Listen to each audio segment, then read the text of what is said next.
Hi everyone, this is Caitlin from grassfedgirl.com, and I'm so excited. Today we have Michelle Dowker. She is a wellness strategist and dietary and life coach with an educational background as a naturopathic doctor. And she's coming to us from Quebec. So, if it's from Canada, it has to be good. So stay tuned, guys. She's an expert on endometriosis and autoimmune. So we're going to talk all about that and how the carnivore diet could help or hurt or have some limitations. So we're just going to dive right in and get so much information today. So welcome, Michelle. Hi, Caitlin. Thanks for having me here. Yeah, I heard you on a couple other podcasts, and it sounds like you have a lot to share with my audience who a lot of them have hashimotos and autoimmune. And, of course, when people have autoimmune, they have usually more than one. And Yeah. a lot of they get a lot of hard times from doctors, and so they need all the help they can get. So we're glad you're here. Yeah, I hope I can pass along some information to help you guys. And so tell us, how you got into this, and then, what it sounds like your story is kind of like mine in a way, because I was basically in bed for several months trying to figure out what the heck was going on, and then, slowly healed myself through a lot of changes. So was that Yeah. similar to what happened to you? Yeah. Well, my story is actually sort of twofold in a way. The first part of my story started about 20 years ago. I was in school. I had completed a Bachelor of Science in Biomedical Science, and I was going through a Master's in Human Biology and Nutritional Science. And I was getting sicker and sicker. I had chronic sinus infections, chronic migraines, chronic fatigue. I was just exhausted. It was just a struggle trying to get through life. And I kept going back to the doctors, and they just kept throwing at me more antibiotics, more migraine medication, more painkillers, and nothing was working. And eventually they threw up their hands and they said, well, obviously nothing we're giving you is helping. So this is just the way you're going to have to live. You're just going to have to live with it. I'm like, I can't live like this. Right? You were And you were a young person, like yeah, trying to study. yeah. I mean, well, at that point, by the time I struggled through my master's and completed it, I couldn't continue on with school. I didn't have it in me. I was too sick. My brain wasn't working. I was too exhausted. So I actually had to put school on hold. And I didn't know if and when I was ever going to pick it up again. Um, until somebody, a friend of mine, directed me towards a holistic nutritionist. And at that time, I knew nothing about any of that. I was very medically minded and I was doing medical research, right? And so I knew nothing about nutritionists or nutrition. So I went to this woman and she told me to cut out gluten and dairy.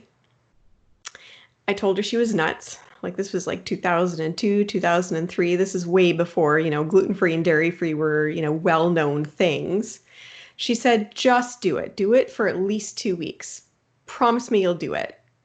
I didn't want to, but I hesitantly did. And I'm so glad that I did because my migraines and sinus infections stopped like that, right? And they didn't come back, I don't believe you. right? A little sarcasm there.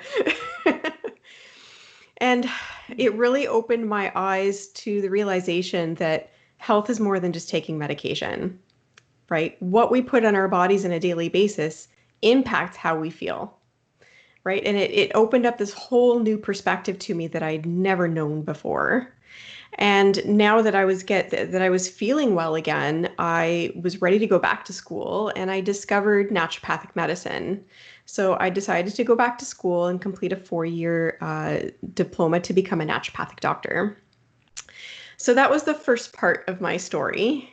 And so for many years, my symptoms, I was feeling pretty well, following a gluten-free and dairy-free, very low sugar diet. And I played around with paleo at many points in my during those years.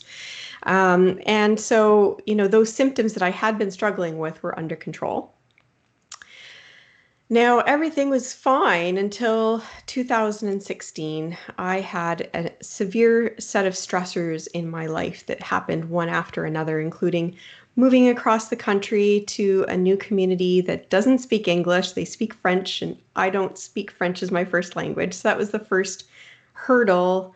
And then my mother was diagnosed with terminal cancer, and I was taking care of her. I was getting very little sleep in the last month of her life. And then she passed away. So all of those stresses, as soon as my mom passed away, I ended up with a giant flare. I was so sick. I had never been this sick before in my whole entire life.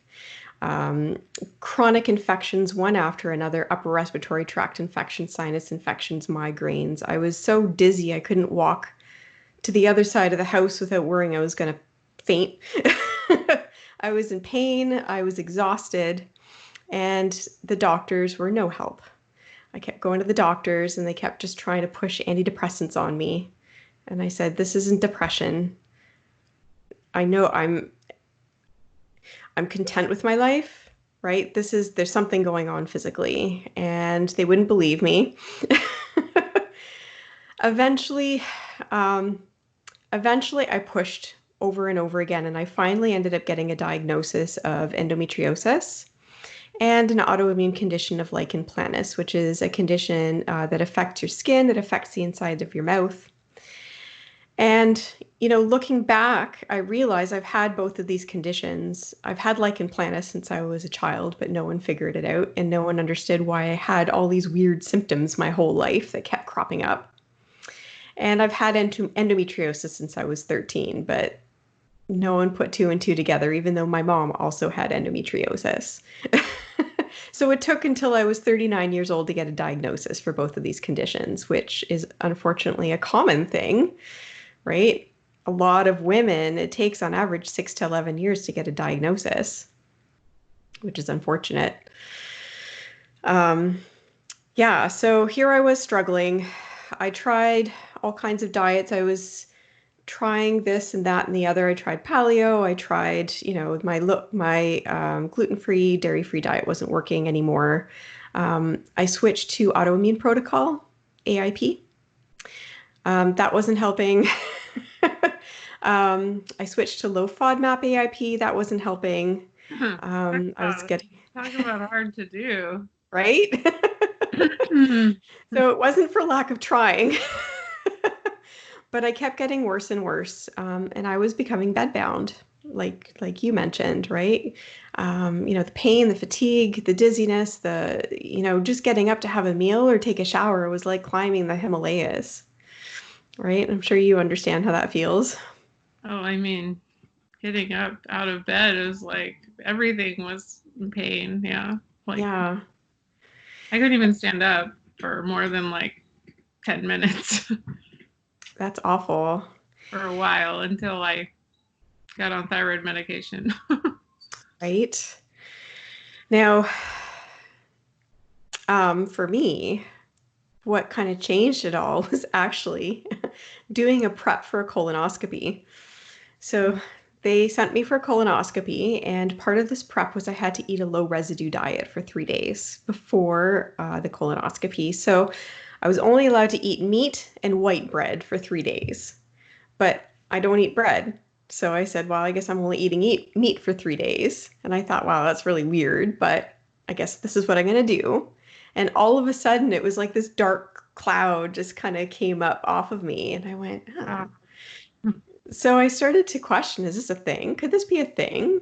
Like eating only meat? What's with this? After I did the colonoscopy, I went back to the low FODMAP AIP and I continued to decline, right? And I kept getting worse and worse. And this went on for a few months, and I started to ask myself, all right, this meat-only diet that goes against everything I've learned in my 12 years of university education on human health, right? It's completely opposite of everything that I've learned. Could this be a thing? And I actually went online to look it up and found that there's like this whole community, carnivore community, and all these people, right? So, months later, I decided to do this Carnivore 30-day challenge that Sean Baker was running. I think this was in 2017 or 2018. And so I did. And again, within a few days, that like dark cloud lifted off of me and I was able to like live a full day, right? And it really opened my eyes to, okay, what's going on here? And that's what motivated me with this newfound mental clarity that I had. I decided to dig into the research because I love doing research. And I tried to find some answers. And that's where I started to put some pieces of the puzzle together in terms of both endometriosis and autoimmune conditions that isn't known, isn't talked about in the medical community. And unfortunately, I think that's a big reason why a lot of people are still struggling if they're going to their doctor and they're trying everything that the doctor's telling them, but they're not getting the results. So but doctors rarely talk about dietary interventions. Mm-hmm. I mean, what is somebody who's got endometriosis going to hear when they go? Yeah, so in the medical community, it's believed that so endometriosis in general, a general definition of endometriosis is that endometrial-like tissue, so the lining of the uterus in a woman is the endometrium. Now, there's tissue that acts like this endometrium that can be found in places outside of the uterus, right? And it can grow and it can shed. And this is endometriosis. Now, this endometrial-like tissue that's growing in other places, it can grow on the colon, it can grow in the abdominal wall, on the bladder, even on the diaphragm. It can even be found in lungs and the brain, right? It can be everywhere. And so the growth of it can be fueled by estrogen, which is a hormone, right? So in the medical community, it's believed that endometriosis is a hormonal disease, right? Because it can be fueled by estrogen. So if they go to the doctor, the first thing that the doctor's probably going to do is suggest to them some sort of hormonal treatment to block their own natural hormone production. Either whether it be the birth control pill or some sort of progestin, which is a synthetic progesterone, usually in the form of like a Mirena IUD, or they might be given shots to put them into a chemical menopause, right? To stop your body from producing its own estrogen, right? And this is believed it's going to stop the growth of the endometriosis. Is that like Provera or something like that? Yeah, that's another option. There's quite a few of them. The other option that the medical doctor will likely give you is a surgery to remove the endometriosis lesions. And there's two common ones. There's ablation, which burns it off, and then there's excision, which cuts it out at the root. The burning is problematic because it doesn't actually get to the root of the endometriosis lesion that's been implanted. So excision surgery is known as the gold standard. Unfortunately, not all medical doctors know how to do excision surgery. It's still fairly new in the medical field. Is that good? I mean, is that a good thing to do or no? So here's the thing about all of these treatments. What I've found in the research is that endometriosis at the root is caused by immune dysfunction. The immune system isn't responding as it should. And that's at the root of what's causing all of these, biochemical reactions that are causing the endometriosis to grow, progress, develop, right? So when the immune system doesn't work properly, it produces inflammatory cells. And it's these inflammatory cells that cause all the symptoms. And it's these inflammatory cells that actually trigger the endometriosis lesions to produce their own estrogen. So in the medical system, they see it as an estrogen problem, but really what's happening is that the immune system is causing these endometriosis lesions to produce their own estrogen. So blocking estrogen production doesn't get to the root of why that excess estrogen is being at the endometriosis lesion is actually being produced, right? The problem lies in the immune system. And that's why, as well, with surgery, so many women go for surgery and they might feel better temporarily, but then the symptoms come back. It's like they're treating it downstream, whereas just like everything else, it's not. And I mean, I mean, it almost sounds similar to me with thyroid, because a lot of, you go to a doctor that knows surgery and they're going to want to cut you, some way. So it's very common to get your thyroid cut out, but that doesn't mean that the autoimmune attack is going to stop. And exactly. And it's going to pop up somewhere else, where maybe it's your gut or your knee or your, anywhere else. And a lot of these female issues are related. So people will have PCOS and Hashimoto's, or, I know you think it's like both.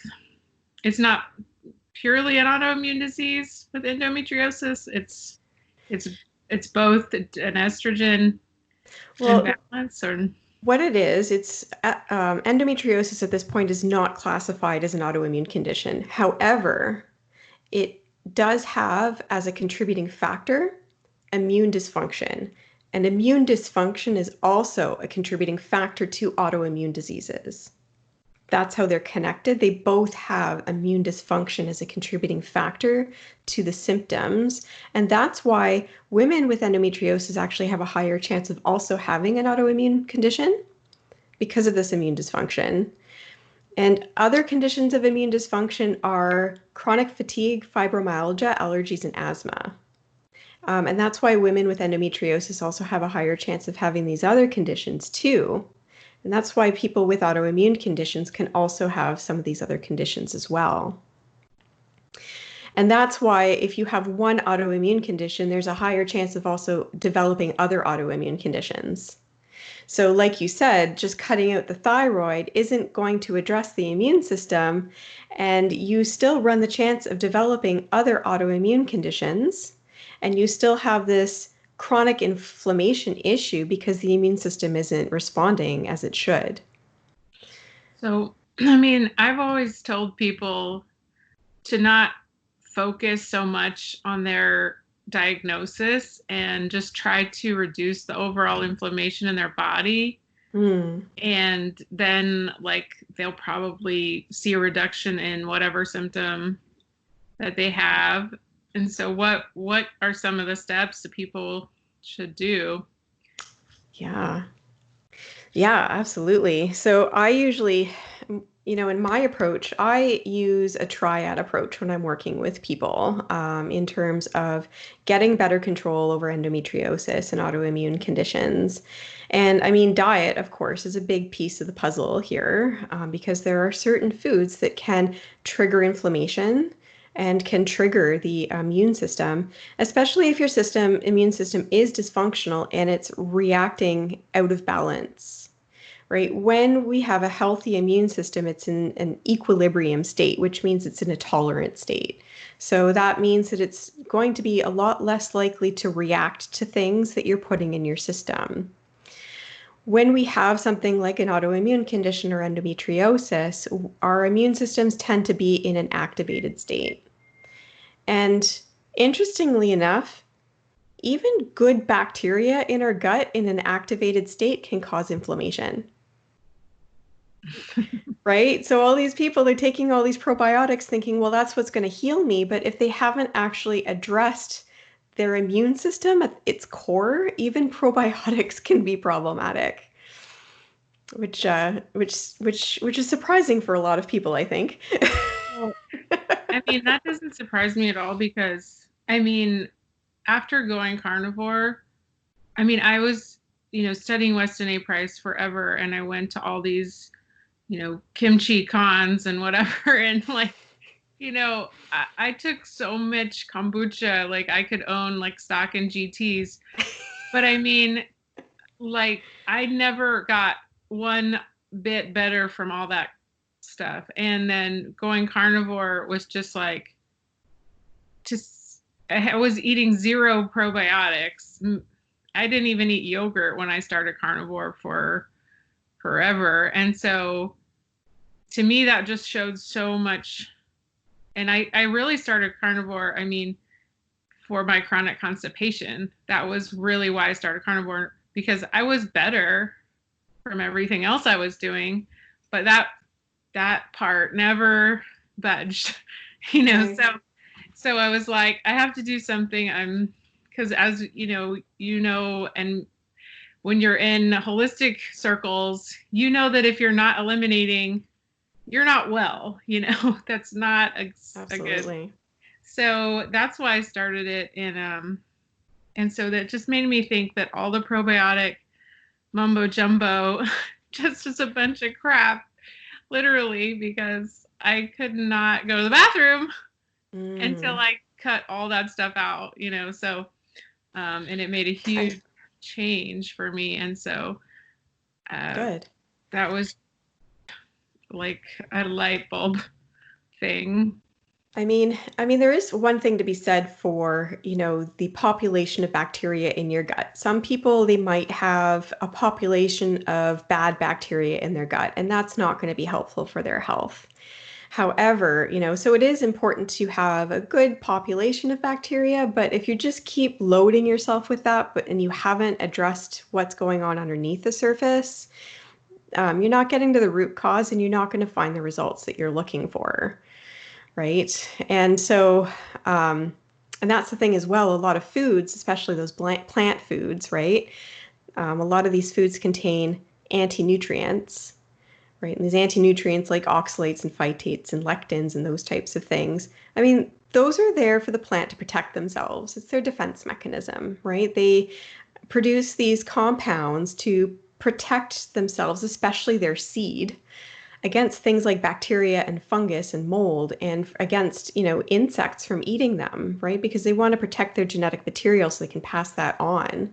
So, these anti-nutrients are there to be kind of like toxic, to put up danger signals. In studies, even I just read one not too long ago, they were talking about how lectins it raises a danger signal, right? And so it raises a danger signal in us when we eat it. And for some people who have a tolerant immune system, they're in steady state, equilibrium state, they have a strong, healthy immune system, they might not necessarily react to these things. But, when we have things like autoimmune and endometriosis, we are in an activated immune state, we're going to be reacting to all of these things. And our immune system is going to feel attacked by all of these, plant foods that we're eating. And that's why we tend to get all these reactions. But you never hear, I mean, even in holistic circles, it's always just more plants are better, more plants are better. And it's just like, I have to admit, I was that way too. I thought that's what I learned, right? It took me going through this whole experience myself to open my eyes and start looking deeper and go, what is going on here? I wouldn't have believed it. I thought, fiber in plants, the more the better. Absolutely. Right? I mean, so now you did the Sean Baker month of carnivore, and then, did you keep going, and did you reintroduce? Tell us about that. Yeah. So, I went on for a few months just carnivore because I was like, I feel so great. This is great, right? But then I was starting to grow kind of bored. I wanted to have some other things. I thought, okay, well, maybe I can start to reintroduce things. And I mean, the first time I did it, it was a nightmare. I reintroduced random things. I reintroduced multiple things at once. You know better than that. I know. I was impatient. And it was a nightmare. I was getting all kinds of reactions, and I had to kind of go back to meat only for a while. And then I started to do some more research to understand what was going on. And that's when I sort of found, okay, so the immune system is a big piece of the puzzle here. I need to work on healing my immune system. Now, what I then realized was, and I already knew this, but I really kind of started to better understand this, that to heal your immune system, the first thing you need to do is heal your gut, right? Because your gut and your intestines are the first line of defense of your immune system. Your gut has its own immune system, and it has what's called the intestinal barrier function. And if your intestinal barrier function isn't working properly, then nothing in your body is going to work properly. So it was really important to work on gut healing. So, um, I started some, sorry? Carnivore doesn't do that, or do you add more stuff, or what? Yeah. So, I mean, carnivore in and of itself, you know, what I feel, it's not necessarily a cure. It's a tool that helps to manage the symptoms, but you kind of have to go a level deeper, I feel. First of all, making sure that there's adequate certain nutrients are really important for gut healing. Things like vitamin A actually is really important. So making sure that I got liver, especially, including cod liver and liver from other animals was really important for me. That would be one example. And getting icosapentaenoic acid from fish. So getting those nutrients from your food, more than just having animal muscle meat, was the first step for me. Um, and then understanding gut healing might require some additional natural supplements that you're not going to get necessarily out of your food. And so I explored using that to heal not only my gut, but my immune system and my mitochondrial health. And all of those pieces of the puzzle really helped me to start feeling even more energetic than I was on just the meat only diet. And I got even more clear headed, and my digestion started to work a lot better.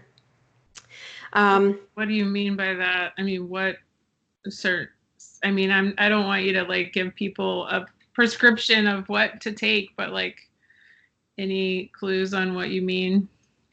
Yeah, and that's the problem is that, it's going to be different for everybody. What worked for me isn't going to be what's going to work for somebody else. Um, and that's why I really kind of hesitate to say, well, try this, because then everyone's going to go try it and then say, oh, well, I tried it and it didn't work, so natural supplements don't work. Well, it's Yeah. not necessarily the case. And the other problem is that even though it's natural, it does come with side effects and it can come with interactions. And if you don't know what you're doing, it can actually cause more problems. Right. So, I mean, outside of like the general, some general overarching things that anybody could possibly benefit from would be things like, fish oil, potentially cod liver oil, and magnesium would be some starting points that I don't have an issue kind of recommending to everybody. But in terms of specific gut healing, and for me, I found I had SIBO. It turned out that I had small intestine bacterial overgrowth. So that took specifically treating the SIBO with specific antimicrobial herbs. Mm. But the problem is with treating SIBO, it's not just about, okay, take some herbs and you're done, right? You then need to treat what was causing it in the first place. And for me, intestinal motility was the problem. And that's a common problem with women with endometriosis. Endometriosis, the lesions itself and the inflammatory cytokines can affect how your intestines are moving, right? So that's a big piece of the puzzle, as well as stress.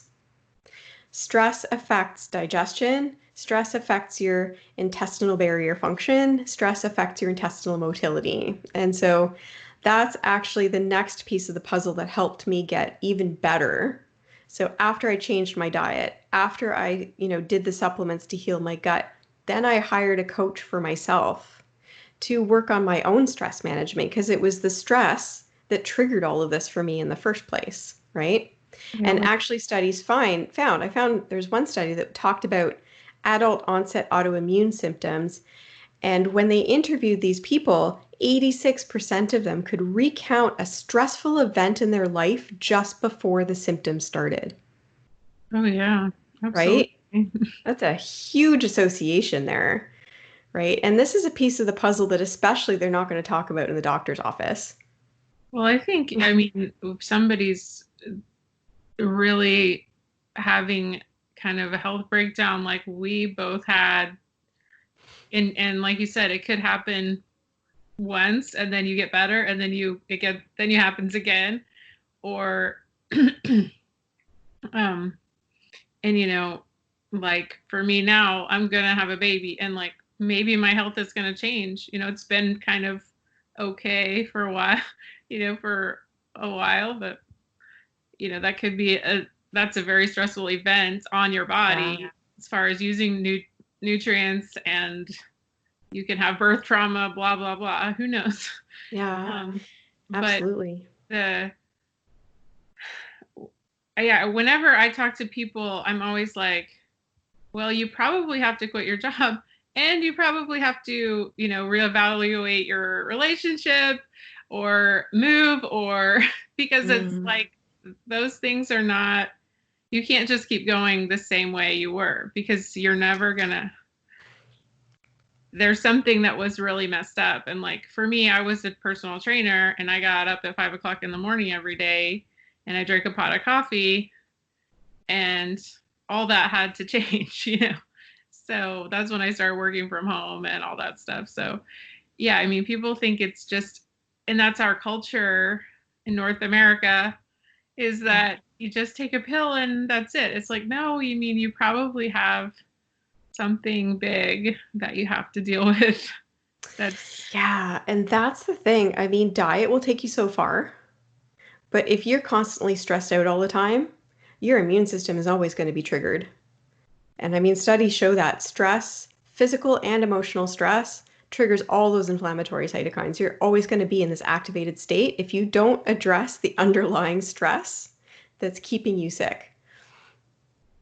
Yeah. But it's also a daily thing. It's not just, okay, I mean, I changed my whole life. I moved, on and on and on.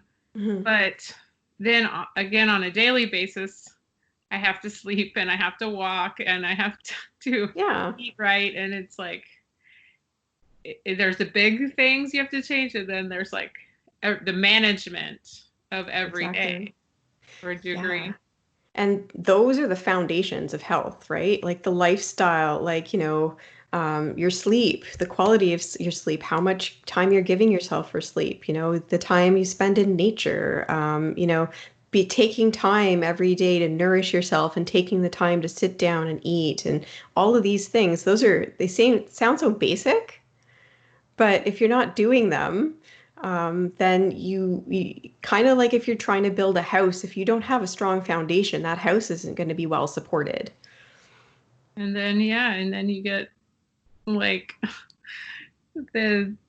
you have to have every single day. It takes work, and I think so many people just can't get into that idea that they have to kind of put themselves first. That's a huge one, actually, especially with women. And of course, I work with mostly women.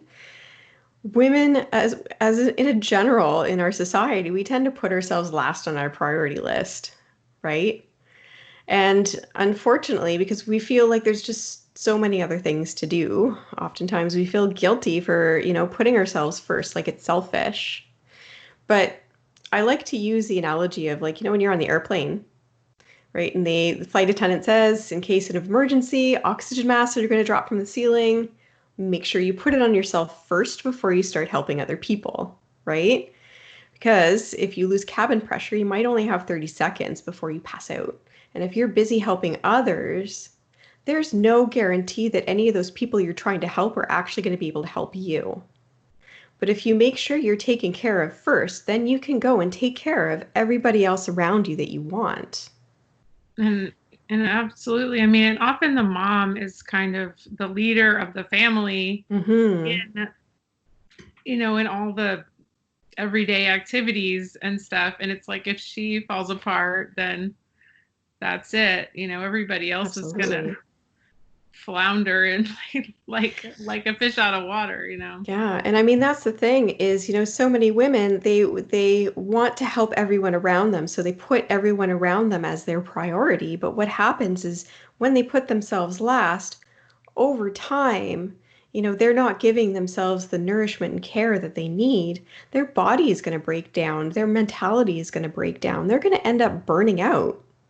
And what happens is, A, they're no longer going to be able to take care of all the people around them that they want to help. And B, they might break down so much that they become sick And all those people that they wanted to help then have to stop what they're doing to take care of her. Yeah, well, and yeah, sometimes it's like, I mean, I've seen it in my own mother. Like, she had to have a complete meltdown before she got like any help, you know. Right. And sometimes it does take going to rock bottom before you figure out that something needs to change. So if endometriosis is estrogen, how do you, if it's influenced a lot by excess estrogen, how do you kind of slow that down? Or Yeah, that's a really great question.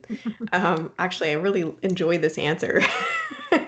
So, the estrogen that's produced in endometriosis lesions is produced because of a biochemical process that's stimulated by an enzyme called aromatase. Okay. Now, the aromatase enzyme, I'll try not to get too technical here. The aromatase enzyme in the endometriosis lesion that's causing this estrogen production is activated by something called prostaglandin E2. Prostaglandin E2 is an inflammatory cytokine that's produced by the immune system. The precursor for prostaglandin E2 is something called arachidonic acid. Arachidonic acid is a fatty acid. This is the exciting part. We can control how much arachidonic acid exists in our body. And arachidonic acid is that precursor for prostaglandin E2. Prostaglandin E2 is the precursor that causes the estrogen production in the endometriosis lesion, right? Interestingly enough, you were talking about, we were discussing about non-steroidal anti-inflammatory drugs like Advil and ibuprofen. That actually intercepts the production of that prostaglandin E2, right? It inhibits an enzyme that makes arachidonic acid go to prostaglandin E2. It inhibits COX-2, which is that enzyme that causes arachidonic acid to go to prostaglandin E2. So they're called COX-2 inhibitors, right? So it's preventing that. But going a step further, if we go upstream more, looking at arachidonic acid production, we produce arachidonic acid when we take in too much omega-6 fatty acids. So we should have a balance in our diet of omega-6 and omega-3 between 1:1 to 4:1. And any excess omega-6 outside of that ratio is going to go down a biochemical pathway that produces this arachidonic acid. Now, in our standard American diet, we have on average a ratio of 16:1 to 30:1 of omega-6 to omega-3. And all that excess omega-6 is going down this pathway that's producing arachidonic acid, and that arachidonic acid is producing the prostaglandin E2, which is activating the aromatase, which produces the estrogen. And then the estrogen feeds back to prostaglandin E2 and actually stimulates it to produce more. So it's like a vicious cycle. yeah, I think I knew that, but without all that middle stuff. So, I mean, I guess the point is looking at the omega-6 intake, right? And especially processed forms of omega-6. So seed and vegetable oils, right? Like corn oil, soybean oil, safflower oil, all those things. But then one thing that, especially like in the keto and low carb community, is things like processed almond flour and almond butter. Those things are very high in omega-6 fatty acids. And then flour and corn, processed soy, and processed wheat all are very high in omega-6, as well as an enzyme called phospholipase A2. And phospholipase A2 is actually an enzyme that's responsible for the production of arachidonic acid, and it's actually the rate limiting step. You can only produce as much arachidonic acid as you have phospholipase A2. And corn, soy, and wheat contain phospholipase A2. So eat more of that, you're going to increases your chances even more of producing more arachidonic acid. Which is like 90% of the American diet. right? It's that those are all the subsidized grains in the food system. And yeah, okay, but let's say somebody is, so they'll see some improvements, maybe all the way down the line. If they do paleo, then they do keto, and then they do carnivore. But do you think that the omega-6 on carnivore could still be too much? I mean, we all need some amount of omega-6, right? Because it is an essential fatty acid. We don't produce it ourselves. There is omega-6 more so in chicken and pork and eggs than you find in red meat. Red meat is a lot lower in omega-6. And then you take a look at, say, for example, lamb. It has a higher omega-3 profile, not as high as fish, but it has more omega-3 and less omega-6. So in terms of that, if you're having a carnivore diet and you're using, say, for example, pork and chicken for variety, right, as opposed to just relying on pork and chicken, I don't necessarily see a problem with that. Especially from my understanding is that the omega-6 in animal sources is a lot more stable than the plant-based omega-6. Okay. So there's that as well. I think the biggest problem is, especially the processed forms of omega-6, the processed nuts, the processed flours, all the corn, the soy, and the wheat, and the vegetable oils, because what happens is when you process it, it becomes concentrated, right? It's kind of like the comparison of having not that I drink juice anymore, but having an orange versus a glass of orange juice, which contains the juice of 6 oranges. So it contains the sugar of 6 oranges. It's kind of the same concept when you look at vegetable oil and almond flour. It's the difference between having a handful of almonds versus having a whole bunch of almonds processed into a cup of almond flour. Well, you don't have to convince me. I mean, almonds are my worst nightmare. Yeah, there's a few things about almonds that are problematic for autoimmune conditions, for sure. And I mean, the pain, especially on carnivore now, I feel so much more sensitive to everything like that. And I mean, it's like Freddy Krueger is attacking my my calves in the middle of the night if I eat something like that.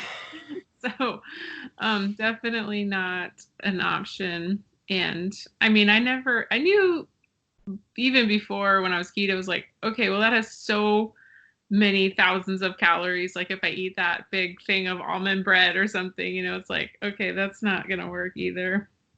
It didn't used to hurt me. Maybe not, but I mean, I didn't feel it right away.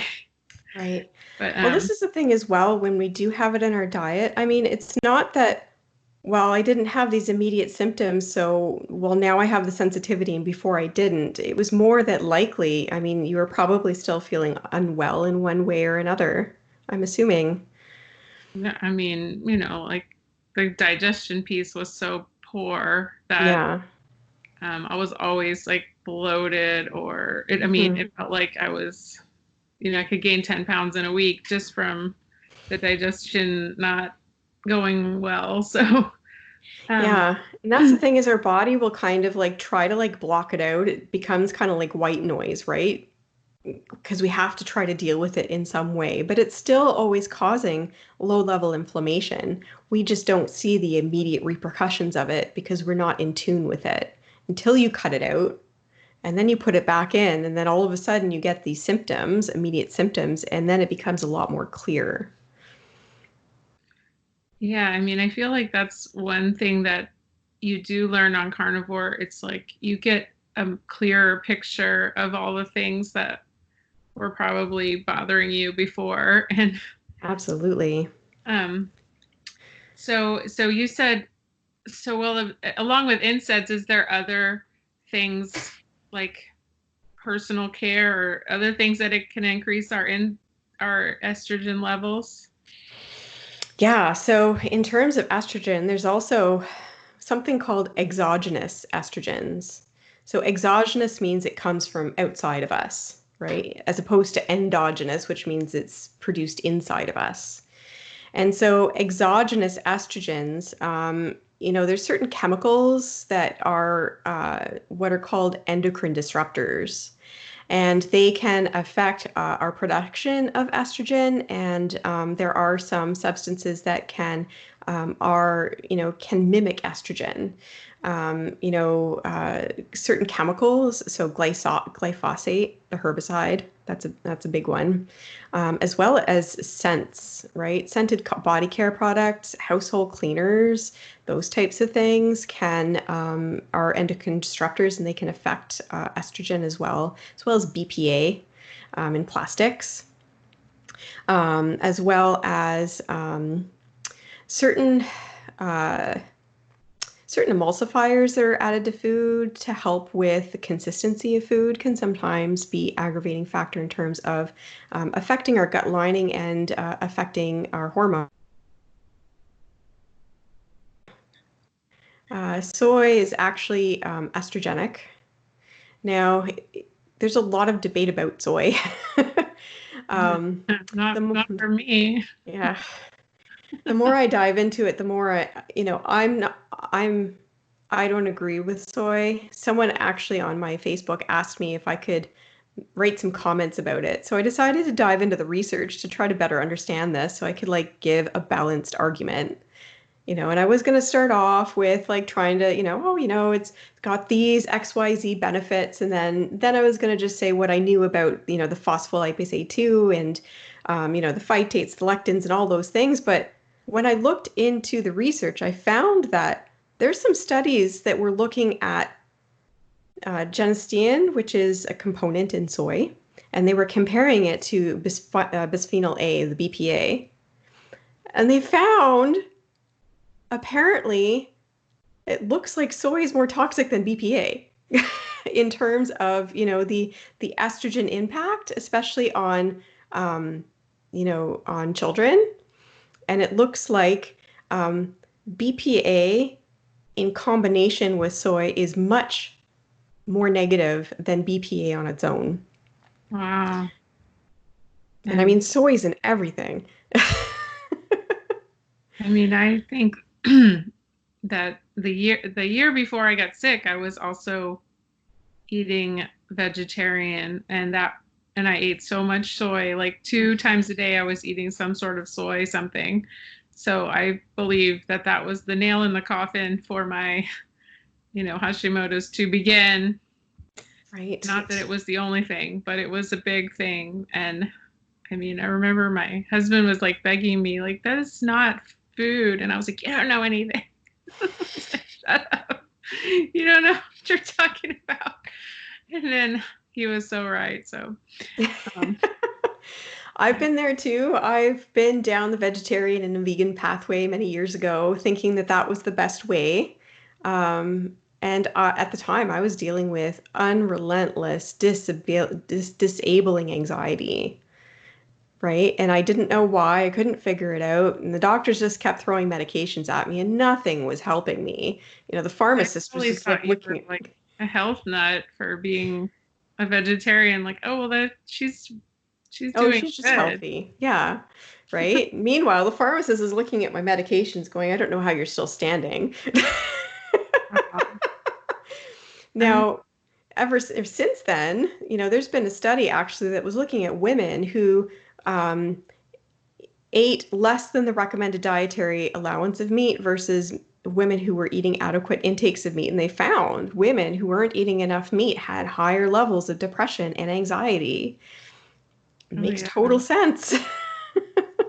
Absolutely. I mean, that was one thing they test you in pregnancy. If you don't have enough iron, you're going to have a really hard time after the birth.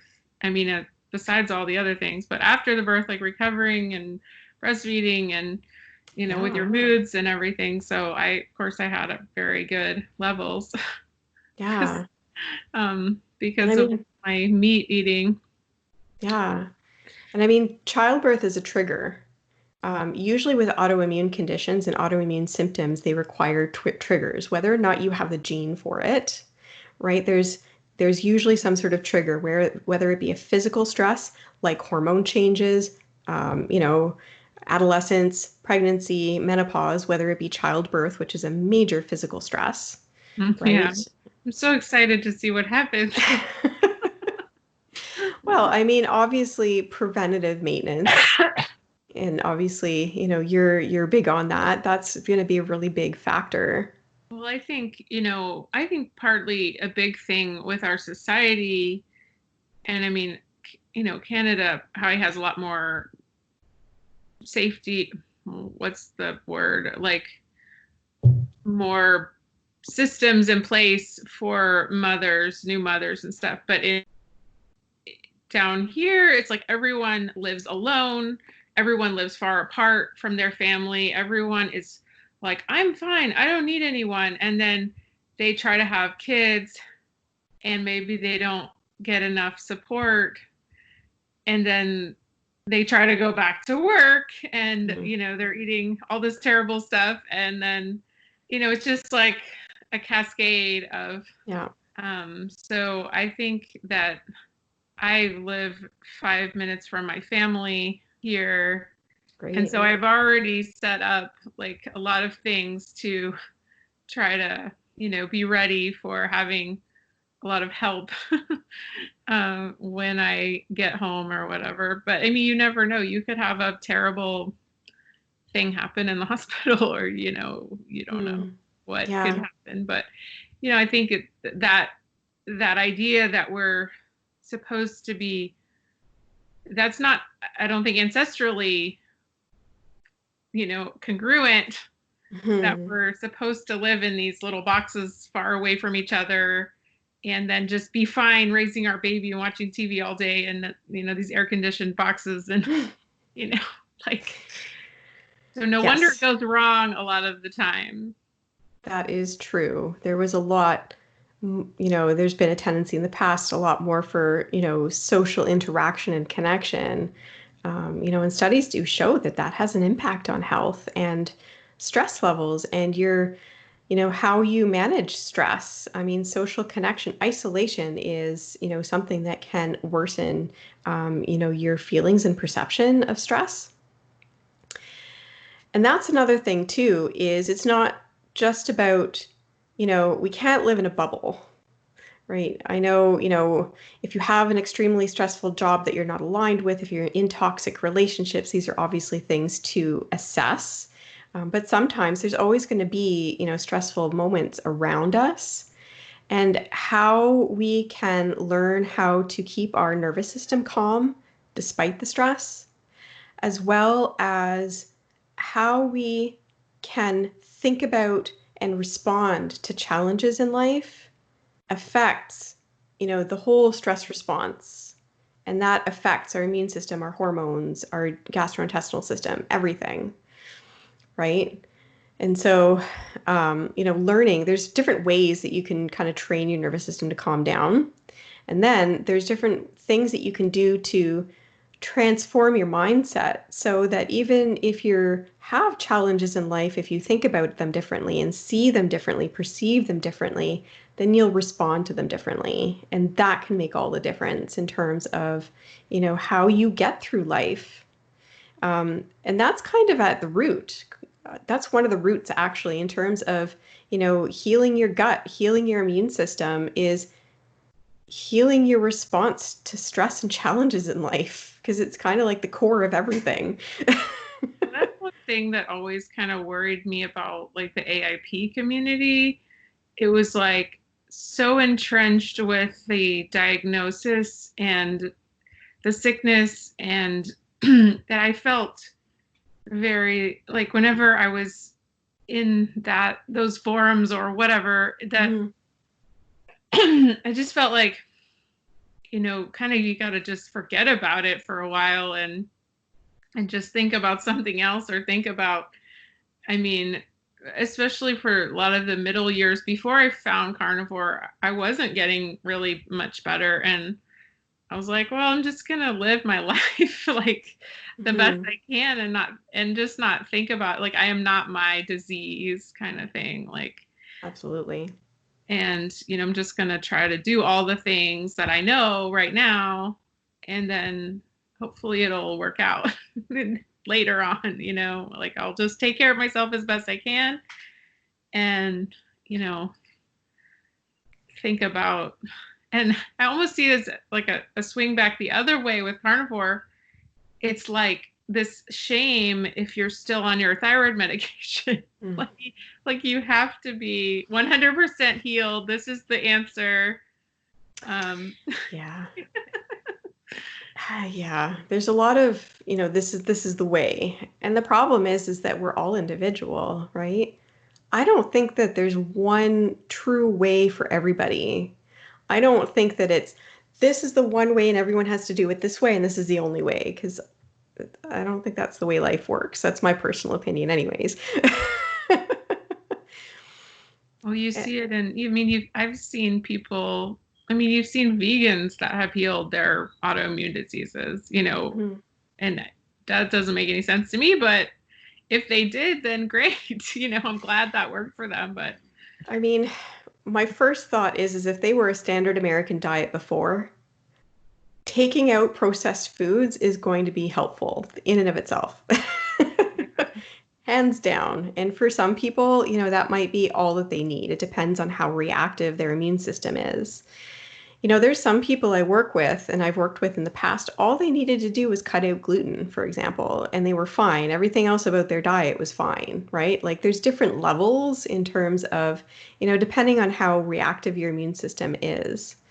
Um, you know, but I mean, when someone's kind of gotten to the point where their immune system is reacting to everything, they're probably going to react to every plant anti-nutrient known.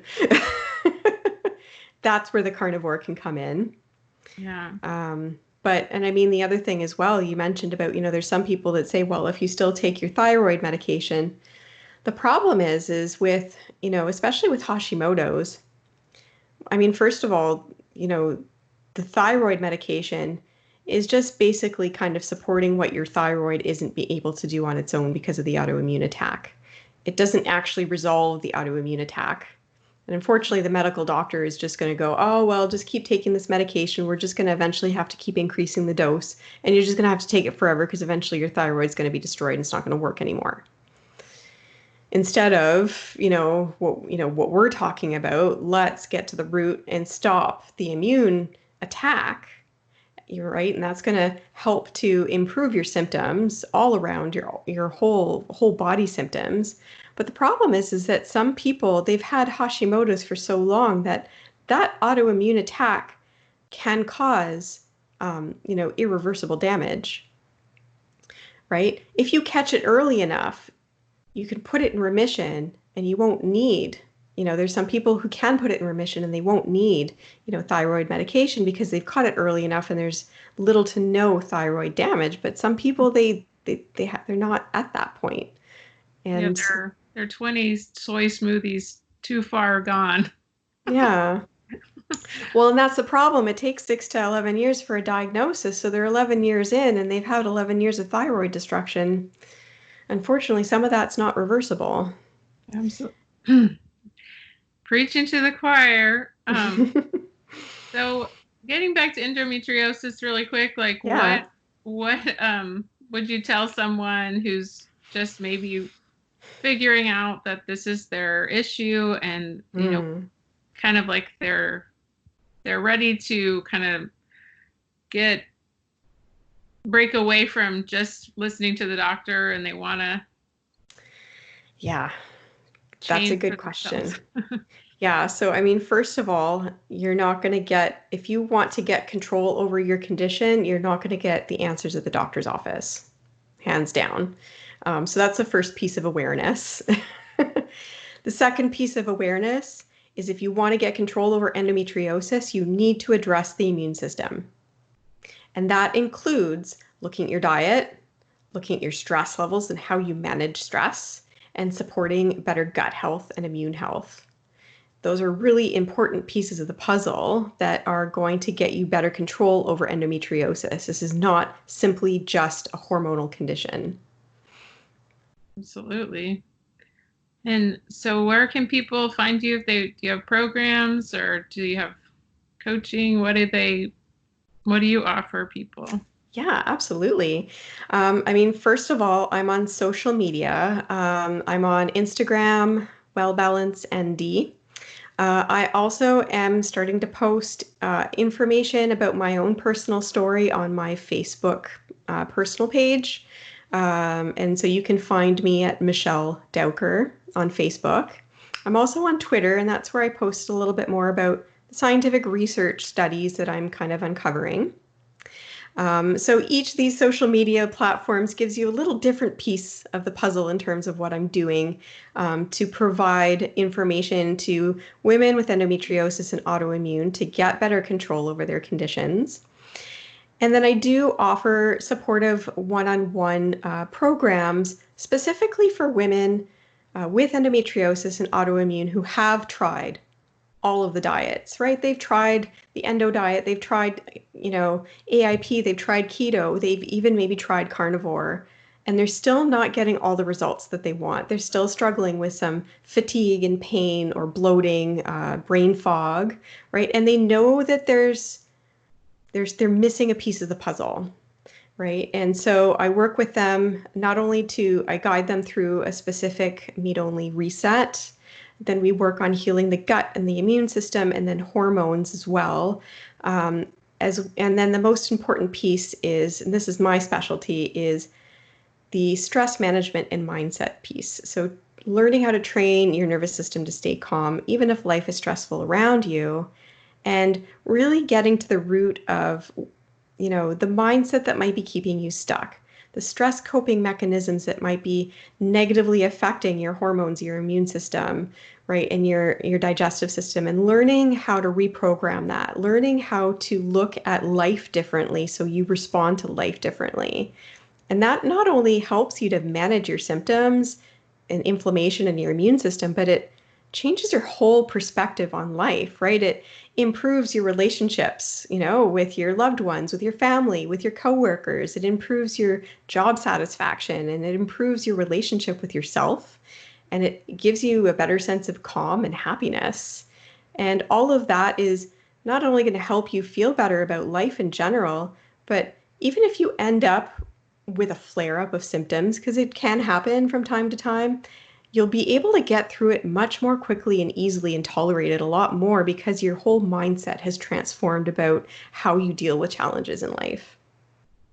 Well, that's awesome. I think you're doing amazing work, Michelle. Thank And you. I think, more people need to find what you're doing and follow you. And so that's why I wanted to have you on today. So I'm so glad you could make it. And everybody follow Michelle Dowker, and she's on Instagram. And then also, please share this with somebody you know who's struggling with endometriosis or autoimmune. It helps us get the word out about, the real ways that they're going to address the root cause.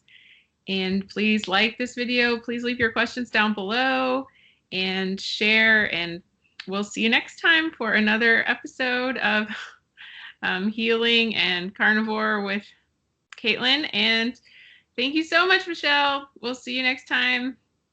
Thank you. Bye-bye.